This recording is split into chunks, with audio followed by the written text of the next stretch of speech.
মাস শেষে এখানে উপস্থিত হয়েছেন, অনেকে হয়তো লাঞ্চও করেননি।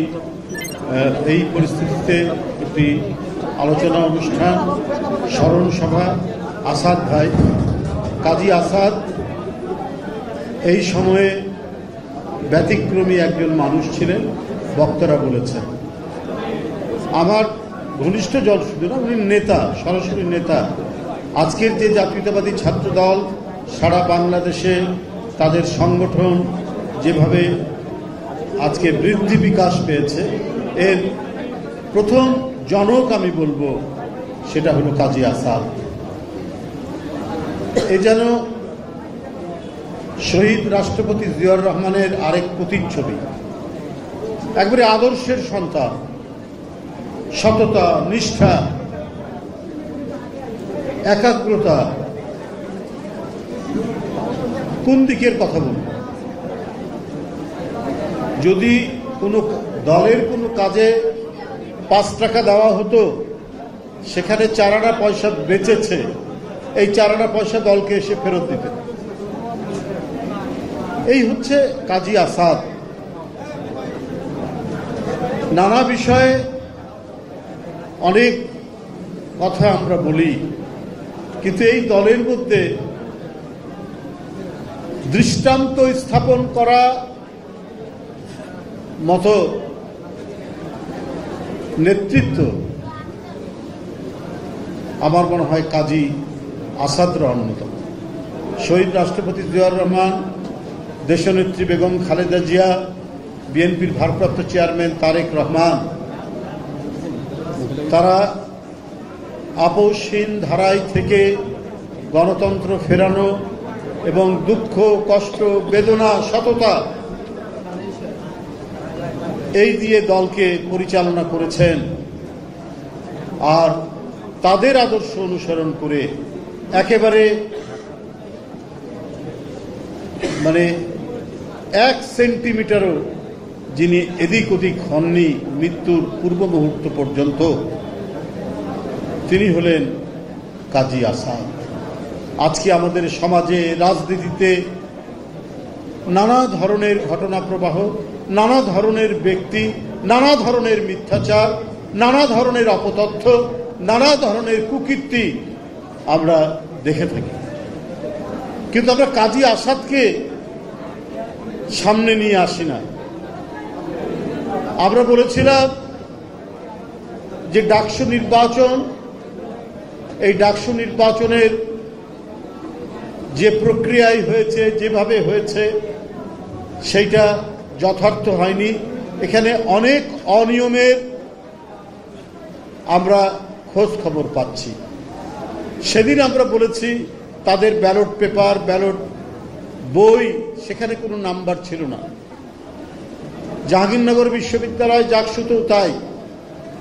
একজন ভোটার সকালবেলায় হাতে লিখে সই করে তাকে ভোটার বানানো হয়েছে, কিন্তু এটা কর্তৃপক্ষ আমলে নেয়নি। ঢাকা বিশ্ববিদ্যালয় কর্তৃপক্ষ তাদের বিরুদ্ধে যে অনিয়ম, তাদের বিরুদ্ধে যে সমস্ত অভিযোগ উঠেছে, সেগুলো আমলে নেয়নি, পাত্তাই দেয়। কিন্তু প্রতিদিন আমরা দেখতে পাচ্ছি অনিয়মের একটার পর একটা চিত্র, একটা ছবি ভেসে আসছে।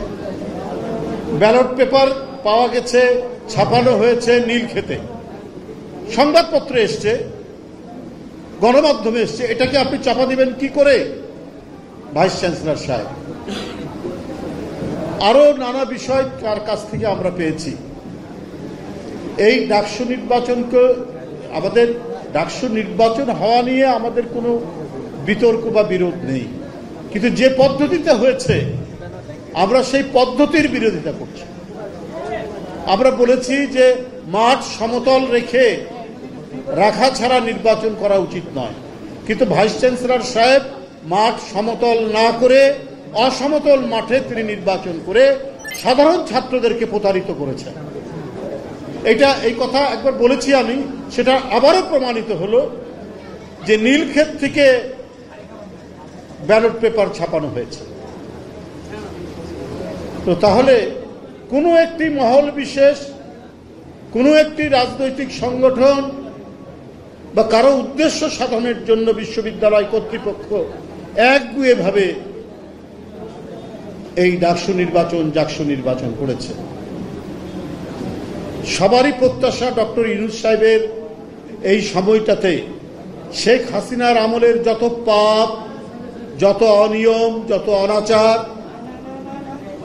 সবগুলোর অবসান হয়ে সব ক্ষেত্রে স্বচ্ছতা এবং জবাবদিহিতা আসবে।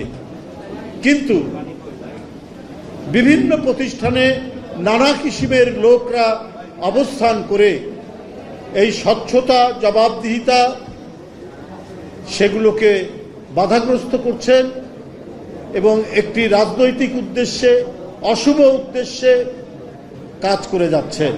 এইটা অন্তর্বর্তীকালীন সরকারের দেখা উচিত ছিল, তাদের আরো বেশি ইন্টারভেনশন করা উচিত ছিল। সরকার তো সব দিকে চোখ রাখবেন, অন্তর্বর্তীকালীন সরকার তো কোথাও আলাদা বিভিন্ন প্রতিষ্ঠানকে আলাদা আলাদা একেবারে স্বাধীন দেশ করে দেয়নি। সরকারের দৃষ্টি সীমার মধ্যেই তো সেই প্রতিষ্ঠানগুলো রয়েছে। তাহলে এই সমস্ত অনিয়মের কথা এখন কেন আসছে? তো এই প্রক্রিয়া যদি চলতে থাকে, আগামী জাতীয় নির্বাচন অত্যন্ত ঝুঁকিপূর্ণ হয়ে যাবে। আগামী জাতীয় নির্বাচন অনেক প্রশ্ন উঠবে এবং নানা কায়দা কানুন করে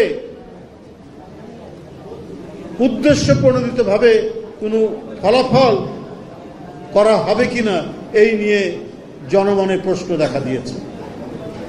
কারণ প্রত্যেকেরই প্রত্যাশা, 16 বছর কেউ ভোট দিতে পারেনি, ভোটাররা ভোট কেন্দ্রে যেতে পারেনি, দিনের ভোট রাত্রে হয়েছে, ভোটারবিহীন ভোট হয়েছে, আমরা আর মামুদের ভোট হয়েছে 2024 সালে।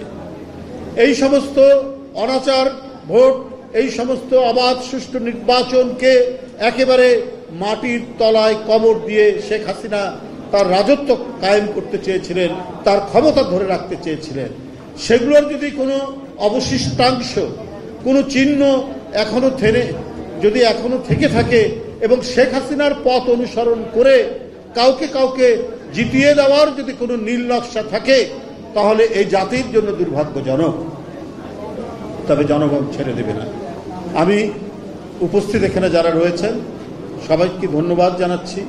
আমরা কাজী আসাদ ভাইয়ের আত্মার মাগফিরাত কামনা করছি এবং এখানে তরুণ যারা আছেন, এখানে বয়স্ক যারা আছেন, যুবক যারা আছেন, প্রৌঢ় যারা আছেন, তাদের সবাইকে বেশি বেশি করে শহীদ রাষ্ট্রপতি জিয়াউর রহমানের জীবনী পড়তে অনুরোধ করব।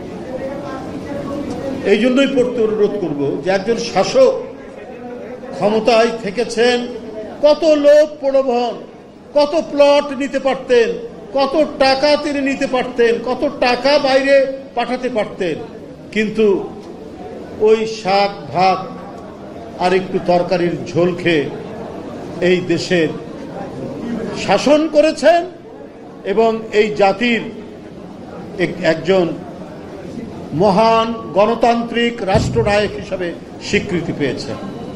তারই পথ ধরে দেশ নেত্রী বেগম খালেদা জিয়া দেশ শাসন করেছেন সততার সাথে, নিষ্ঠার সাথে, গণতন্ত্রের চর্চার এক মহান দৃষ্টান্ত দেখিয়ে গণতন্ত্র ফেরানোর জন্য এক অকুতোভয় সাহস নিয়ে বিএনপির ভারপ্রাপ্ত চেয়ারম্যান আজও কাজ করে যাচ্ছে এবং আমাদেরকে দৃষ্টান্ত নিয়ে পথ চলতে হবে।